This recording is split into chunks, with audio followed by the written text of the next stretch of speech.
When Diego broke off our engagement for an innocent college girl, I agreed. Everyone in Beijing's elite circle laughed at me. A carefully cultivated future daughter-in-law of a wealthy family had actually been pushed aside by an ordinary person. They did not know that to destroy a giant ship, all you had to do was make it sail onto the wrong course. Without the restraint of the engagement, I could finally swallow his family's company, D Group, without any burden. Oh, and I had to thank that college girl too. If she had not kept getting irrationally jealous and ruining all of Diego's collaborations with female CEOs, that ship would not have sunk so quickly. 2 years later, when I walked into D Group wearing haute couture, the amazement and nostalgia in Diego's eyes were not fake. He smiled decadently. You won. After all these twists and turns, you finally proved to me that you're still the one most suited for me. Let's get married. My fingertip tapped lightly on the acquisition contract, and I smiled.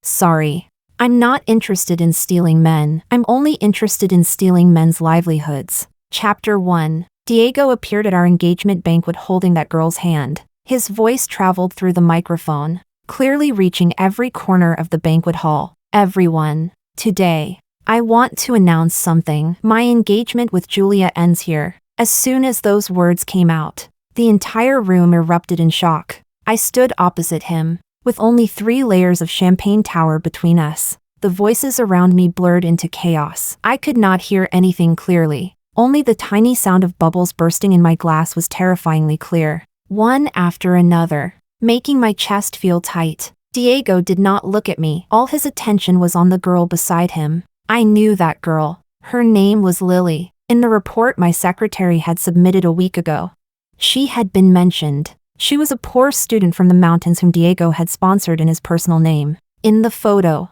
she wore a washed-out school uniform, her eyes clear, carrying a kind of innocence untouched by the world. At the time, I had only glanced at it once before throwing it into the shredder. An insignificant person. At this moment, she had changed into a plain white dress, but she still looked the same, timidly hiding behind Diego, as if none of the luxury here had anything to do with her, and she was a little deer who had wandered into a world of fame and profit by mistake. Diego tightened his grip on her hand, as if trying to give her endless strength. He finally turned his gaze to me and called me by my full name. Julia. I'm tired of it. Tired of that businesslike air about you. As if you're calculating with precision at every moment. Tired of every conversation between us feeling like a business negotiation. When I'm with Lily, I finally feel alive. Pure. I did not speak. Under hundreds of gazes mixed with sympathy, mockery, and the desire to watch a good show, I simply took off the engagement ring on my ring finger and gently placed it on the dining table covered with a white tablecloth. Then I picked up my glass and raised it toward them. Diego. Miss Lily. I wish you both happiness. After saying that, I drained the champagne in my glass and turned to leave. My calmness had clearly exceeded Diego's expectations. Perhaps he had imagined that I would become hysterical, question him, break down. Only then would it satisfy his tragic script of pursuing true love and breaking free from shackles. But my clean departure made him look like a clown directing and acting in his own show. Julia. Stop right there. He shouted angrily. What trick are you trying to play now? I'm warning you. Don't think I'll believe you just because you're acting like you don't care. You're not allowed to touch a single hair on Lily's head. His voice was stretched tight, as if I were already a madwoman preparing to carry out vicious revenge. Behind him, Lily revealed an even weaker and more helpless expression at just the right time. Her eyes turned red as she clutched Diego's sleeve, as if I were some terrifying monster. I did not pause. I only lowered my eyes and glanced at my empty ring finger, then tugged the corner of my mouth. Don't worry, I never waste energy on things that have nothing to do with me. Chapter 2. On the way home, my mother's face was ugly to the extreme. Useless things. I spent more than 20 years teaching you, shaping you into the perfect wife for an heir. And this is how you repay me? You couldn't even keep hold of a man. Her voice suddenly rose. Because of her anger, her tone became somewhat distorted. A wild girl who came out of nowhere defeated you. Our family's face was completely lost today because of you. I leaned against the car window and watched the street scenery outside rapidly retreat. The neon lights flickered across my face, bright and dim by turns. I did not refute her, because in her eyes, I had never been her daughter. but an investment into which she had poured half her life's effort. When other children were rolling around on the grass as kids, I was locked in the piano room, playing the same piece over 100 times. My small fingers developed blood blisters. They burst, scabbed over, and were rubbed raw again. When my mother came to see me, she never cared whether my hands hurt. She only asked the teacher, among children her age, "Where does my daughter's progress rank?" She held a ruler and stood behind me. As long as I played one wrong note, that wooden ruler would fall mercilessly onto the back of my hand. She said, "Julia, you must remember, every step you take cannot go wrong. Your value is reflected in these details." She never cared whether I liked it or whether I was tired. She only cared about my report cards, my competition rankings, whether I behaved appropriately in social settings, and whether I could bring honor to the family. In order for me to develop the most elegant posture, she not only specially hired the strictest ballet teacher in the industry to watch me every step of the way, even my daily meal plan to maintain my figure was precisely quantified down to every gram, with not even the slightest deviation allowed. During puberty, I once secretly ate a piece of chocolate because I was craving it. After she discovered it, she punished me by making me stand in front of the mirror wearing point shoes for an entire night. That night, she sat on the sofa across from me and accompanied me. There was no heartache in her eyes, only a supervisor-like scrutiny. She required me to master 4 languages, not merely for communication, but so that in my future husband's family, I could handle any international occasion with ease and become my husband's most capable support. She made me study finance, business management, and even psychology. It was so I could understand people's hearts, understand financial statements, and firmly hold on to my husband's heart and money. Music, chess, calligraphy, painting, tea ceremony, floral art, horseback riding, golf, everything that high society prided itself on, I had to excel at. I maintained a smile at all times, behaved elegantly, and spoke appropriately. I could not have the willfulness and temper of an ordinary girl. Because a product was not allowed to have flaws, I became the other family's child everyone spoke of, the model for all socialites. The marriage alliance with D Group was the deal she was most proud of. His family was a truly top-tier wealthy family, and this marriage could make my family leap into the ranks of the circle's new nobility. For this, she had started making arrangements 3 years in advance. She studied Diego's preferences, had me learn the painting schools he liked, and understand the classical music he favored. She even made me imitate the cooking skills of his family's housekeeper. I did very well, so well that Diego's parents praised me endlessly and believed I was the perfect candidate to become the future mistress of their household. Everyone envied her, saying she had taught her daughter well and cultivated an impeccable socialite. Those praises had once been the medals she was most proud of. And now, these medals, along with her pride, had been torn to pieces in public by Diego. What were you thinking at the time? The car stopped at a red light, and my mother questioned me. Diego humiliated you in front of so many people. Humiliated our family. Why didn't you cry? Why didn't you make a scene? If you had shown even a tiny bit of grievance and reluctance, public opinion would have stood on your side. Even if Diego wanted to protect that little seductress, he would have had to weigh the consequences.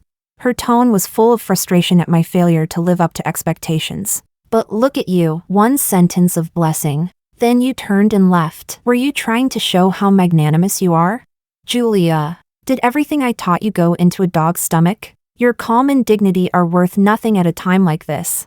I looked at her. The face she maintained so well was tense with emotion. What angered her was not that I had been abandoned by my fiancé, nor that my feelings had been hurt. What angered her was that I had not immediately used the most effective method to recover the losses and conduct crisis management. I answered calmly, "Mom, that would have looked ugly." Ugly? She seemed to have heard the greatest joke in the world. How much is face worth, compared to the marriage? What does temporary ugliness count for? As long as you could make him change his mind, or ruin his reputation, you could even kneel and beg him. I taught you too well, so well that you're perfect like a mannequin, without the slightest trace of humanity. Men say they like understanding women, but in their hearts, they still like the kind who can cry, make a fuss, and act spoiled. Look at that Lily. One glance and you can tell she knows how to show weakness. A few tears can make Diego's heart soften. And you? You're like a stone, cold and hard. Her words were like a blunt knife, cutting at my nerves again and again. In order to meet her standard of perfection, I had suppressed all of my nature, worn down all my edges, and lived as the person she wanted me to be. In the end, this became the original sin of my failure. It turned out that the saddest thing about a product was not having flaws. It was being so perfect that it lost its soul, making the buyer feel bored. The car slowly drove through the villa's gate. The driver opened the car door. My mother got out first. Her high heels stepped on the gravel path, making a crisp and impatient sound. I followed behind her, looking at her resolute back, and suddenly spoke. Mom. Her steps paused, but she did not turn around. If I weren't your daughter, but just an ordinary girl, and something like this happened today, would you feel sorry for me? The air was silent for a few seconds. She finally turned her face slightly. The streetlight outlined her cold, hard jawline. Julia, put away that useless self-pity. There are no ifs in this world. After saying that, she walked into the brightly lit house without looking back. I stood in place. The bone-chilling night wind swept fine snowflakes against me, scraping my cheeks painfully. I lowered my head and tugged at the thick cashmere coat on my body. Its boutique price was 6 figures. The sales associate had said it was the top cold-resistant model, able to withstand temperatures of more than 10 degrees below zero. But I tightened my grip on the collar and still felt cold. The chill spread from my fingertips all the way into the cracks of my bones, as if even my blood were about to freeze. Chapter 3. The farce at the engagement banquet became the city's headline news. When the stock market opened, the share price of my family's S Group fell in response. In just half an hour, nearly 100 million in market value evaporated. The news that D Group intended to withdraw its investments spread through various channels, stirring up a storm and spreading through the circle like a virus. Every call from our business partners became cautious and distant. Overnight, S Group fell from the would-be protagonist of a powerful alliance into a joke for high society to laugh about after dinner. In the living room, my father, Nestor, was sitting in the main seat, leisurely tasting tea. Beside him sat a young man whose brows and eyes somewhat resembled his, though he looked gloomier. That was my father's illegitimate son, whom he had kept outside. Ethan, my mother, Monica, who had just finished a full day of shareholder meetings, still had flawless makeup. Only the dark circles beneath her eyes revealed a fatigue she could not fully conceal. She looked at that young man, her gaze like ice. Nestor, what do you mean by this? My father put down his teacup, his voice calm and without waves. My son came home for a meal. Is there a problem? Ethan, go greet your sister. Ethan stood up awkwardly. His gaze swept across my mother's face before finally landing on me. He mumbled, "Sister." My mother sneered and ignored him, only staring at my father. You finally stopped pretending. Pretending? My father wiped his hands with a napkin. Monica, if your father hadn't forced me back then, do you really think you could have sat in the position of my wife? I've endured you for more than 20 years. That's enough. Now your daughter has ruined the marriage with Diego, made our family a joke, and caused S Group's stock price to plummet. Can you still sit firmly in your position at the company? His words were like knives, stabbing precisely into my mother's sorest spot. After my grandfather passed away, my mother's family was no longer as powerful as before. A large part of her authority in S Group had been maintained by my marriage arrangement with Diego. Now, that most important pillar had snapped. This directly shook her position in the company and gave my father the perfect opportunity. It allowed him to bring the illegitimate son he had hidden for 18 years openly through the front door. My mother's expression completely darkened. Nestor, you're taking advantage of the fire to rob us. I'm only thinking of the company. My father spread his hands disapprovingly. Julia messed this up. Someone has to bear the consequences. With a few casual words, he pushed all the blame onto me, as if I were not his daughter, but merely a failed tool in my mother's hands. He continued, starting tomorrow, Ethan will enter the company, beginning as a manager in the project department. You should guide him more. That was his real goal, to use my failure to pave the way for his illegitimate son. My mother trembled with anger and pointed at Ethan. You want to let him enter the company? Don't even dream of it. I've already discussed this with several directors. Your objection is invalid. My mother's face turned completely pale. She knew that the tide had turned against her. The air in the dining room froze. The servants lowered their heads, even their breathing cautious. I looked at my father's smug face, at my mother's restraint on the verge of collapse, and at the eager ambition in the eyes of the young man named Ethan. There was no place for me in this family. I had always known that. I was only the tool my mother used to consolidate her position, and the target my father used to attack my mother. Now that the tool had failed, the target had also lost its usefulness. I spoke. Dad, hand the European luxury goods division to me. That division was a famously hot potato within S Group. It had been losing money year after year and was on the verge of bankruptcy. Whoever took it over would be unlucky. Several previous heads had resigned to take responsibility. Now, it had become an unspoken place of exile within the group. My mother immediately objected. Nonsense. What are you going there for? That place is a bottomless pit. She probably thought I was giving up on myself. But my father became interested. He narrowed his eyes and sized me up, as if assessing the remaining value of an old object. Oh, you want to go? Yes, I answered decisively. The domestic business has you and Ethan. That should be enough. If I go to Europe, at least I won't be an eyesore. I said it very plainly. My father laughed. It was a genuine, unconcealed laugh from the heart. He barely hesitated. Fine. The business over there will be independently accounted for. The group will not add even 1 more cent of investment for you. You will be responsible for your own profits and losses. Fine. This was no different from making me leave with nothing, holding a mess in my hands and leaving me to fend for myself. My mother still wanted to say something, but my father stopped her with one look. Then it's settled. Let her go out and make her own way. That's better than staying at home and embarrassing us. That sentence completely declared my value. My father took Ethan upstairs to see the room prepared for him. Introducing it eagerly, my mother sat where she was, lost and hollow,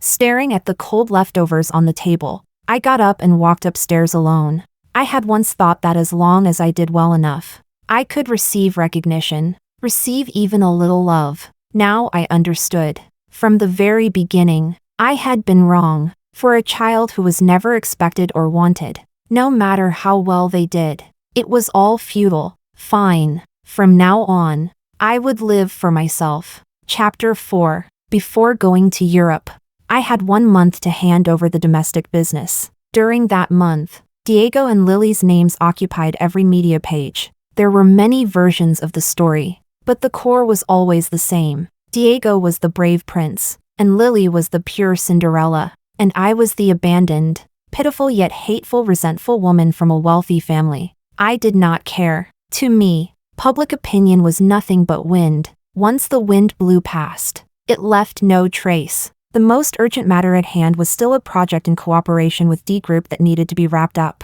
This was something I had previously been in charge of. The data and interpersonal connections inside were complex and tangled, so they had to be handed over clearly in person. I asked my secretary to make an appointment with Diego. The location was a cafe near the company. When the server came over, I spoke instinctively. 1 iced Americano, no sugar, no milk, and 1 cappuccino, extra sugar, with plenty of cinnamon powder. As soon as the words left my mouth, I realized it. The latter was Diego's preference. Sitting opposite me, Diego leaned against the sofa, arms crossed over his chest, sizing me up with a scrutinizing posture. Julia, why bother? I know you still have feelings for me, but we're impossible now. This clingy, desperate act of yours is really degrading. He seemed to enjoy this condescending posture very much, enjoying the pleasure of stepping on me, as if this could further prove that his choice was right. But this was only the information about all of Diego's preferences that my mother had forced me to memorize back then. She demanded that I carve these details into my bones, so that I could care for his emotions and preferences anytime, anywhere. Over time, it became a kind of muscle memory, a conditioned reflex that did not need to pass through my brain. I had wanted to explain, but I was afraid it would drag things out too much and there would not be enough time. After all, I still had other things to do. Just then, a delicate female voice cut in. Diego, Lily appeared just so coincidentally. She wore a simple cotton dress, her face bare of makeup, looking clean and innocent. When she saw me sitting across from Diego, her steps stopped, and her eyes quickly reddened. She gently tugged at the corner of Diego's clothes, her voice carrying a sob. Diego, did I interrupt you?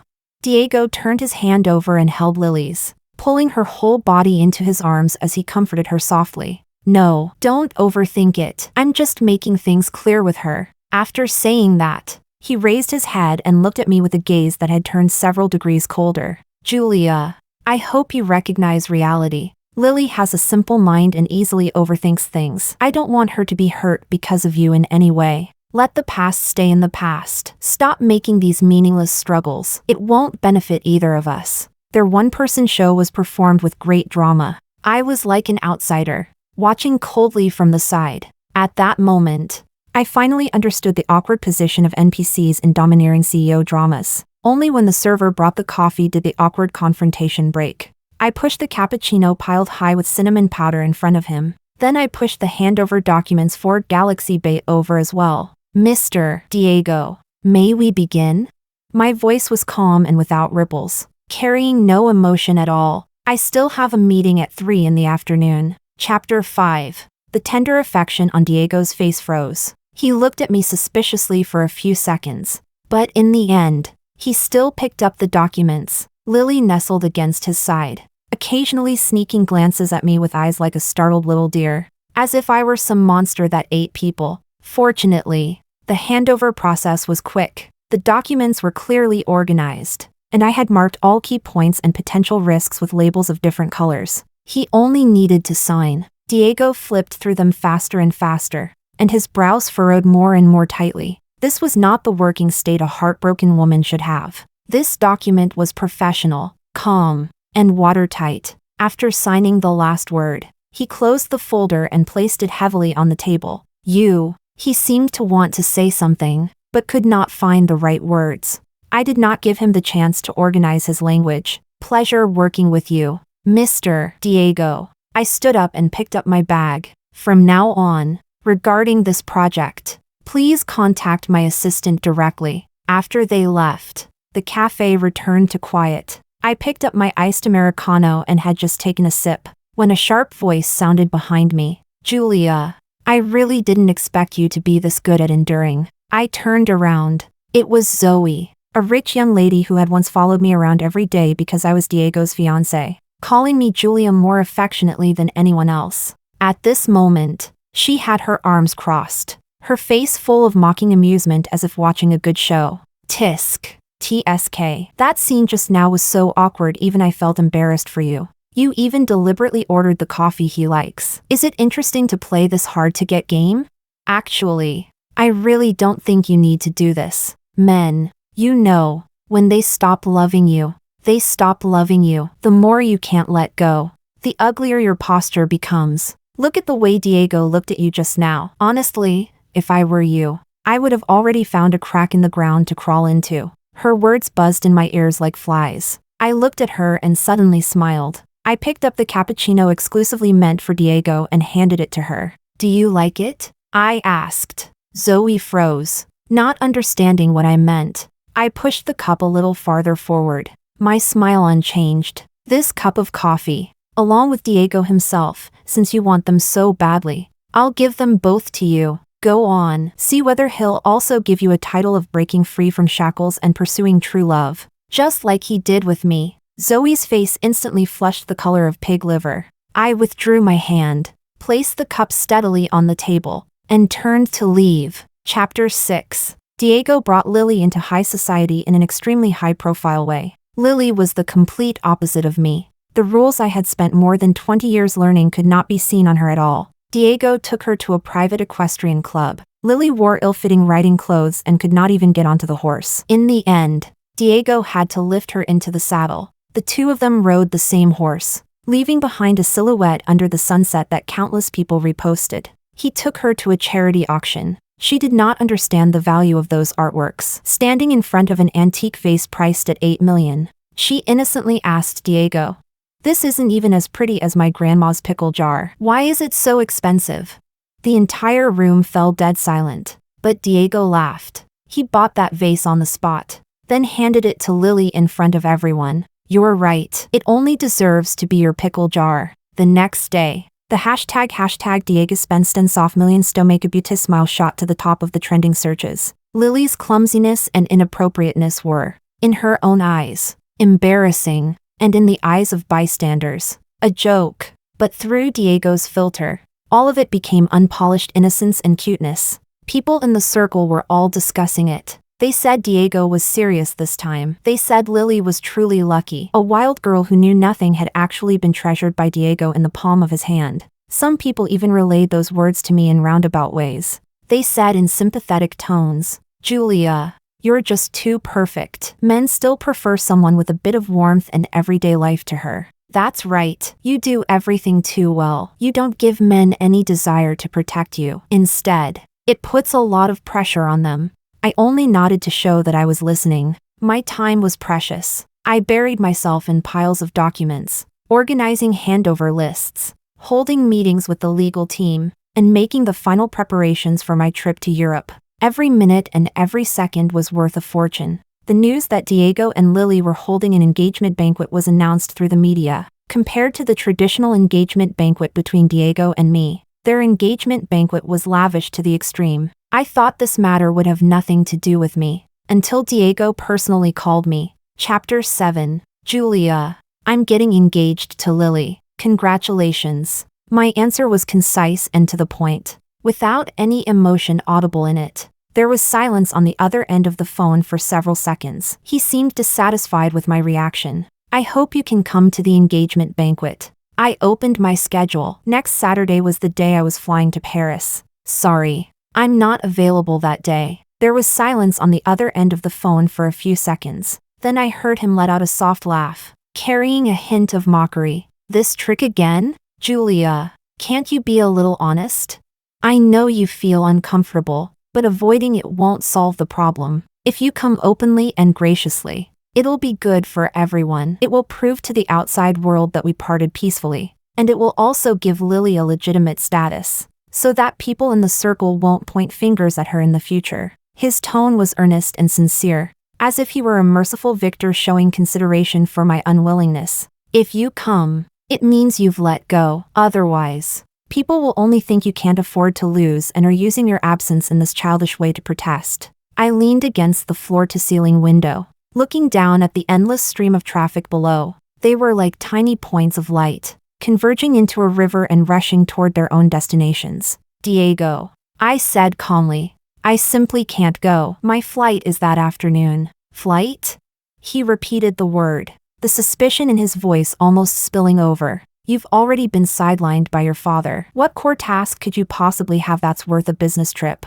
Stop throwing a tantrum. He had completely fallen into his own logic. In the world he had constructed, every action of mine had to be related to him. I suddenly felt very tired. Explanation was one of the most useless things in the world, especially when the other party had already written your script for you. I glanced at my watch and reminded him, Mr. Diego, if there's nothing else, I have a multinational meeting to attend. He probably had not expected me to treat him with such a strictly businesslike attitude. He paused, and his voice turned cold. I'm not discussing this with you. I'm informing you. You must come. I hung up directly. Not long after, several long text messages came through from Diego's number. Their contents were extremely harsh. Julia, don't reject the respect I'm giving you. I know you hate me, and hate Lily even more. But do you think hiding away and refusing to show up will change anything? I've seen plenty of these little tricks of yours. It's nothing more than trying to make me think you don't care,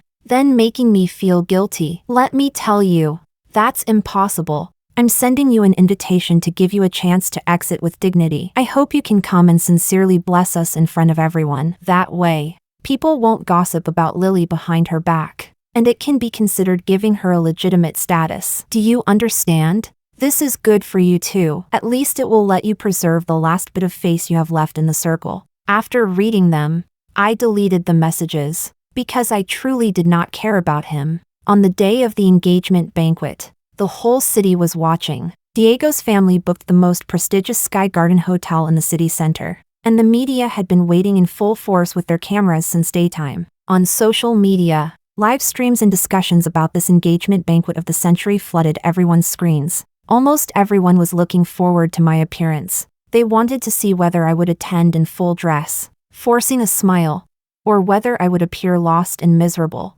in utter disarray. They had even designed hundreds of possible entrances and revenge scripts for me. Unfortunately, I disappointed them. At the same time, I was sitting on a flight to Paris. Chapter 8. When the plane landed at Charles de Gaulle Airport in Paris. It was early morning local time. After I turned on my phone, countless messages flooded in, and the screen kept vibrating. I ignored them and walked straight toward the exit. My assistant had already been waiting there. She took my luggage and handed me a hot coffee and the latest business report. Boss, all the materials for the European branch are here. The apartment has also been arranged. It's near the company. Thank you for your hard work. I opened the report. The deficit written on it was shocking, but it did not make me feel discouraged. Instead, I felt a calm sense of control over the entire situation. It was not until late at night, after I had finished handling the first batch of urgent emails, that I finally had time to open those unread messages. One of them was from Roxana.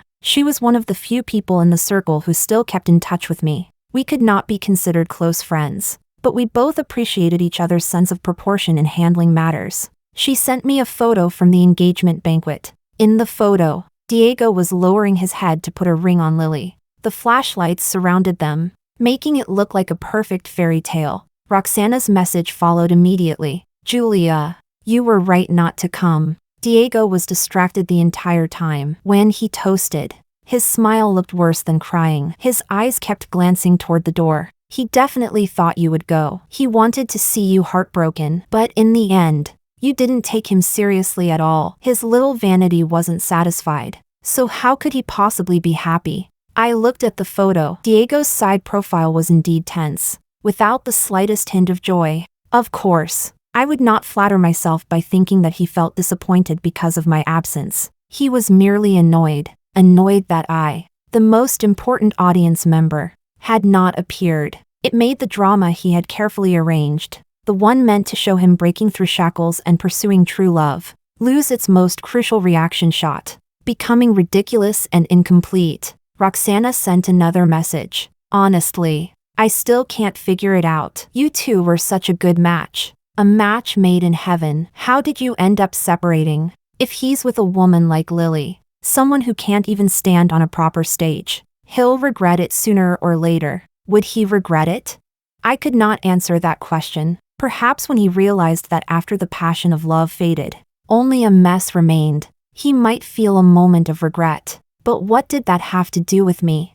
I never regretted anything, because Diego and I were fundamentally not the same kind of people. What he pursued was emotional value packaged as true love. What I wanted was real power held firmly in my own hands. To me, the engagement between Diego and me had been the fastest shortcut my mother had planned for me to obtain that kind of power. Now, that road had been cut off. I was simply choosing a more difficult road and starting over. Chapter 9. The European luxury goods division I took over was not so much a department as it was a complete mess. The last bit of money on the books had already been exhausted last month. The remaining employees were basically only waiting for the group to issue their final severance pay. The first thing I did was cut off all unrealistic expansion plans. I transformed the core of the business into two directions, providing unique private custom services for top European clients, and discovering and incubating talented emerging designers who lacked resources. I used everything that, over the past 20 years, my mother had cultivated in me as socialite skills. In her eyes, those things had merely been bargaining chips to help me marry into a wealthy family: artistic appreciation, multilingual ability, knowledge of European aristocratic lineages, and the connections accumulated through countless boring top-tier banquets. At this moment, all of them became my sharpest weapons. I personally visited the heir of an ancient textile family in Italy. In the end, with a cooperation model he could not refuse, I secured exclusive supply rights for top-tier fabrics. Then I flew to Paris to meet the highly respected Madame Levy. I spent the entire afternoon drinking tea with her and talking about her favorite Impressionist paintings. When she was worrying over her granddaughter's coming-of-age gown, I displayed at just the right moment the inspired sketches of a new designer we had signed. While my career advanced steadily in Europe, Diego was busy showing the whole world his earth-shattering love with Lily. He brought her into the domestic social circle, held grand banquets for her, and tried to shape her into a new socialite benchmark.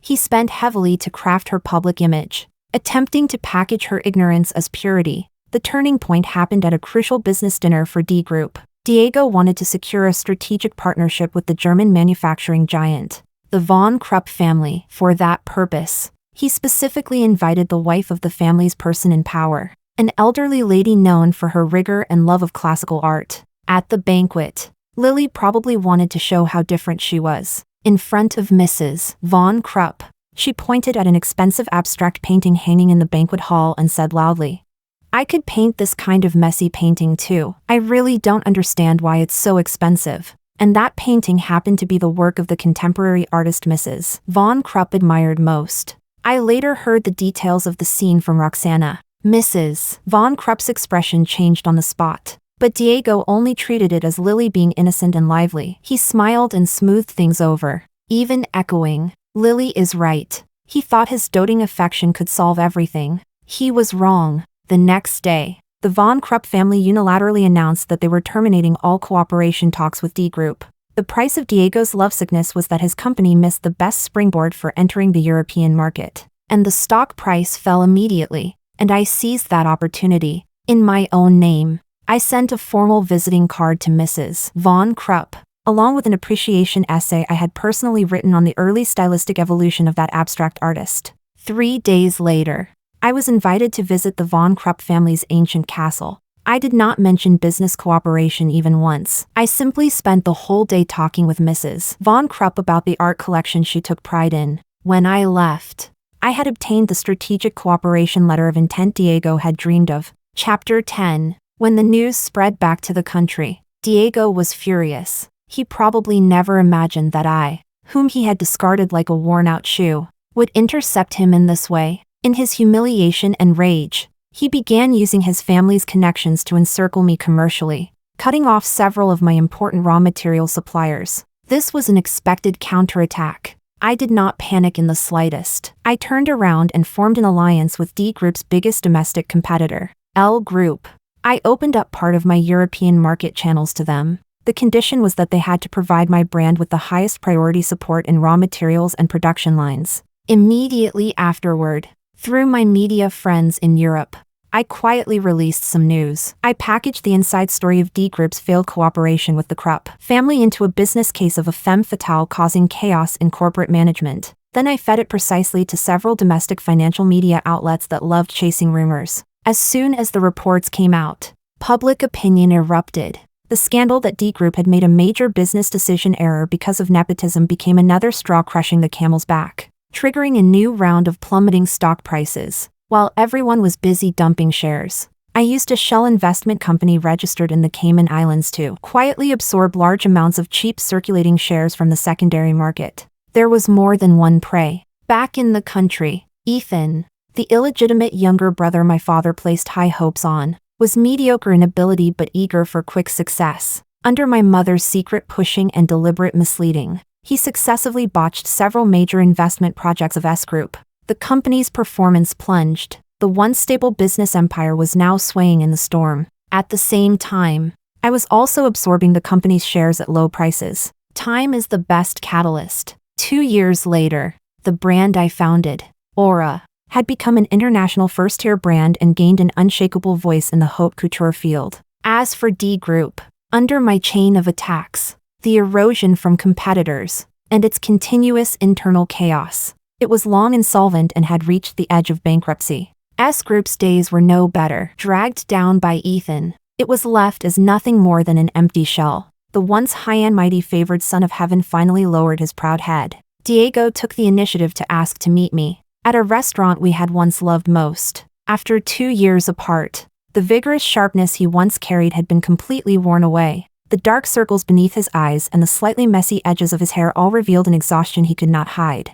He no longer had his former arrogance. His words were sincere to the point of almost being humble. "Julia, I was wrong." He looked at me, his eyes filled with red veins. Only in these 2 years did I finally understand. Lily's so-called innocence can't withstand reality at all. She only causes trouble for me. Aside from crying and acting spoiled, she can't do anything. The only person who can truly stand with me and fight shoulder to shoulder is you. I was blind back then and pushed you away." As he spoke, he took a velvet box from his pocket and opened it. Inside was a huge diamond ring. "Julia, can we start over? Marry me, together. We will definitely be able to bring D Group back to life." He thought that all my endurance, plotting, and careful planning over the past 2 years had merely been to prove to him that I was better than Lily, to win back his heart. How laughable. A few days later, my father and Ethan also came to me, in my office. One sighed heavily while the other hung his head in defeat. They lamented the hardship of the family business and counted out the company's messy debts.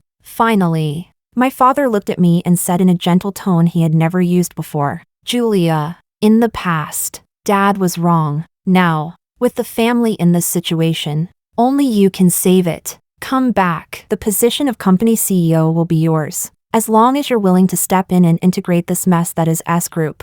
Ethan echoed from the side, his face full of unwillingness, yet he had no choice but to lower his head. "Sister, I was ignorant before. Don't hold it against me." I looked at their humble yet calculating faces, and not a single ripple stirred in my heart. I even found it somewhat boring, but I still smiled and pretended to agree to their request. Chapter 11. The joint restructuring meeting was set in the circular conference room on the top floor of D Group. When I arrived, everyone was already there. Diego sat to the left of the main seat, dressed in a crisp suit, but the irritation between his brows could not be hidden. My father and Ethan sat opposite him. My mother sat alone on one side of the long table, elegant in posture, her emotions unreadable. She met my eyes briefly, then quickly looked away. Everyone had arrived. I walked to the main seat. Behind me was a huge floor-to-ceiling window. The sunlight cast my shadow across the conference table,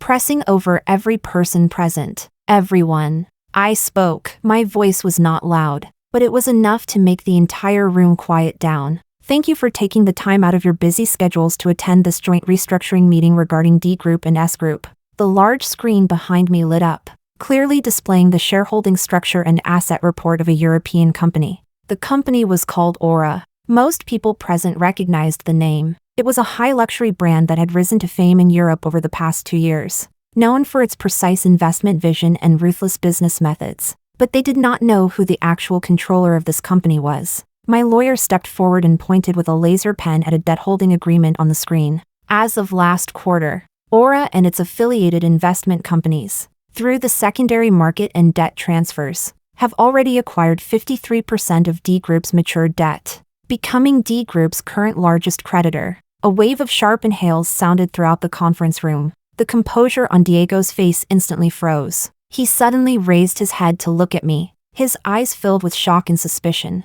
The lawyer did not pause and turned to the next page, which showed S Group's shareholding distribution chart. At the same time, through multiple offshore funds, we have accumulated 38% of S Group's circulating shares, together with the 15% of shares transferred by MS Monica.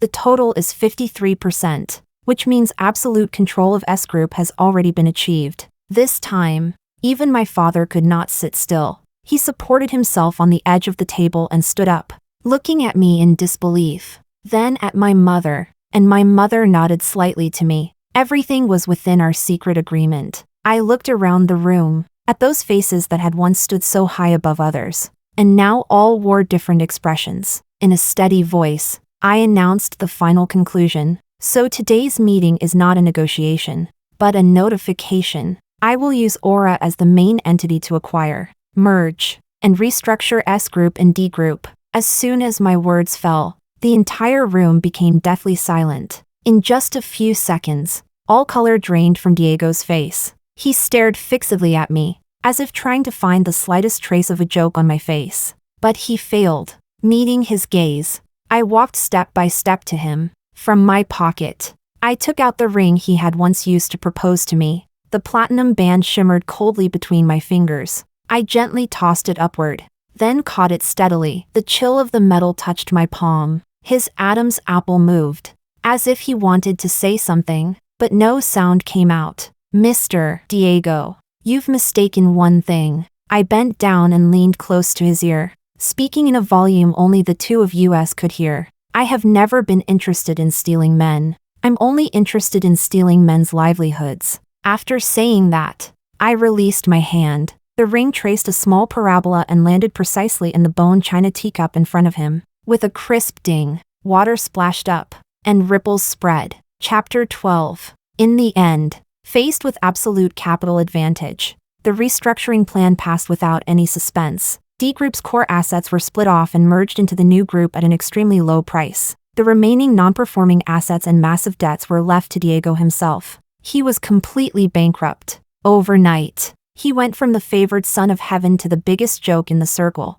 I heard that Lily moved out of their villa the day after he went bankrupt. She soon found a new target, another wealthy second-generation heir. She cried to others, saying Diego had deceived her, saying that she was also a victim, the innocence and fragility she relied on to survive, once stripped of the protection of money, seemed cheap and ridiculous. As for S Group, the first thing the new group announced after its establishment was organizational restructuring. The first layoff notice I signed was Ethan's. The reason was insufficient ability, poor judgment in past investment projects, and causing the company enormous, irreversible losses. When he was invited out of the company building by security, my father was standing by the office window, watching helplessly. As for my father, he received a new appointment letter, lifetime honorary consultant of the new group, a title with no real power, one that did not even require him to clock in at the company. The business empire he had poured his life's effort into,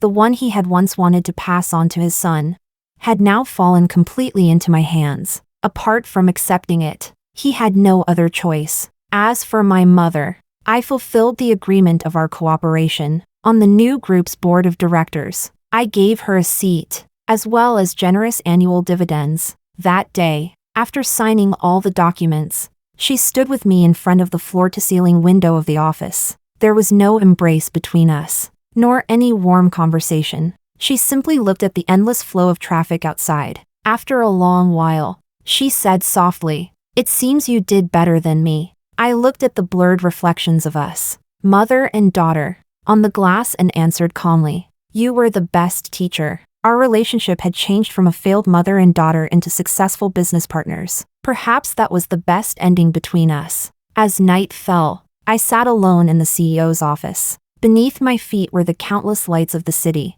dazzling like a river of stars. They had once thought perfection was my greatest failure. That Julia, always proper, always precise, always unable to make mistakes, was a boring, soulless, exquisite product. But they did not know. Once this perfect work, painstakingly created to please them, broke free of its shackles and decided to live for itself, it would become their deadliest nightmare.